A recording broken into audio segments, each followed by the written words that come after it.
Super Mario 64 on the Nintendo 64 was a groundbreaking title, showing just how well SNES-era side-scrolling platformers could make the transition to a fully polygonal 3D world. Despite having had an extra year on the market compared to Nintendo's console, it was quite some time before the PlayStation had something comparable, first in the form of Crash Bandicoot, and then Spyro. And just who was behind these PlayStation platformers? Well, if you look at their current work on the PS4, it'd be hard to tell, but Naughty Dog, the developers of Uncharted, created Crash Bandicoot, and Insomniac Studios, well known today for their open-world superhero-slash-villain zap-em-ups, created Spyro. Crash Bandicoot received a lovingly crafted remaster a while back. Spyro's just received the same treatment. Spyro Reignited Trilogy plays identically to the original Spyro games on the PlayStation, but has been completely built from scratch in Unreal 4.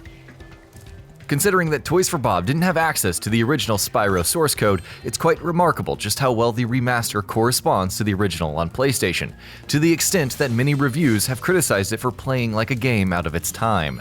While gameplay's remained almost completely unchanged over the past 20 years, Spyro's visuals have received a truly massive upgrade with Reignited. We're going to have a look here just how far the boat's been pushed out, 3 console generations after the original appeared on PlayStation in 1998.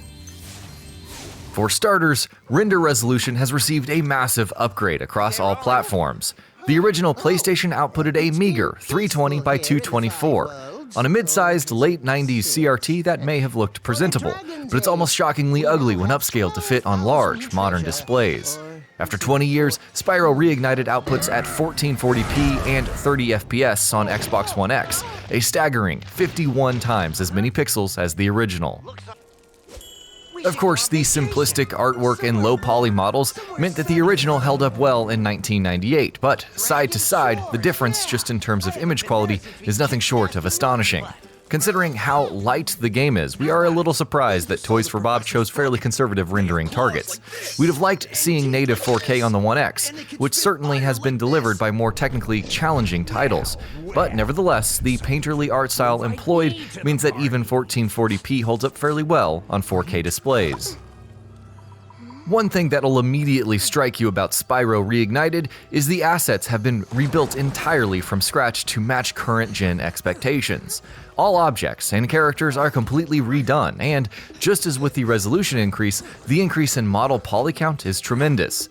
The entire first level of PS1 Spyro comprised approximately 5,000 polygons, which is significantly less than what's used to render just Spyro's character model in Reignited. Key set pieces and environment details, like towers for instance, remain in the same location but are no longer flat and blocky. Details like windows, which were previously just flat textures, are fully modeled. While sticking fairly close to the original design, some liberty has been taken with the scope of the game's artistic vision, especially with regards to minor details.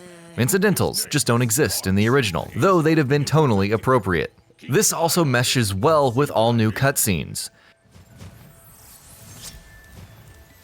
Each dragon in Reignited is given its own distinct personality. For instance, Nestor, the dragon on the Artisan world, just a green blob in the first game, is now depicted as a carpenter. These flourishes add oodles of character to the remaster without seeming out of place.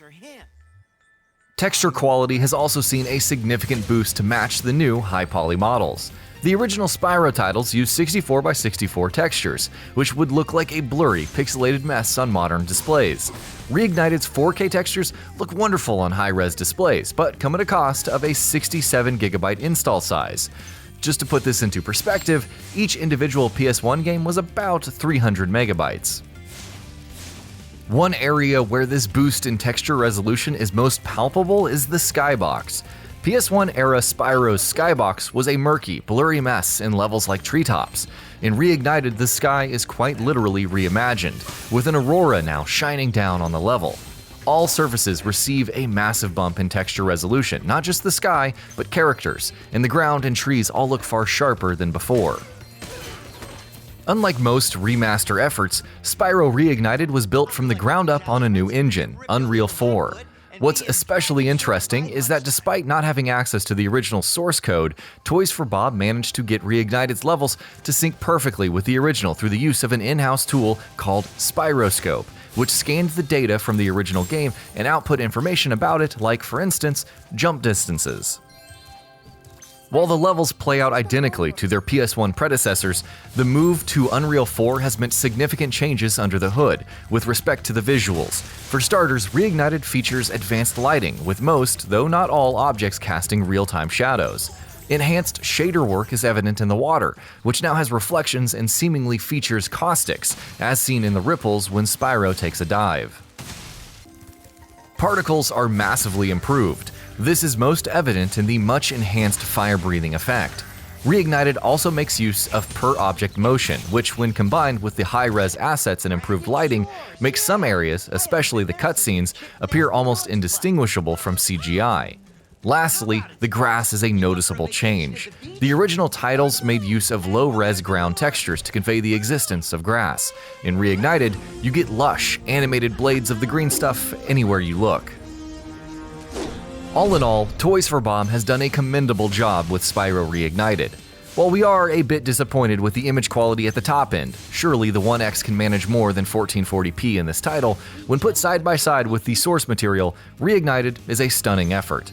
By carefully adding in extra detail, all the while retaining the tone and character of the originals, Reignited manages to convey the same sense of wonder that the originals would have offered to players in the late 90s to a whole new generation. And that about does it for this video. If you enjoyed what you watched and want to see more from GamingBolt, you can always hit that subscribe button and turn on the bell icon next to it. That way you will never miss any of our videos.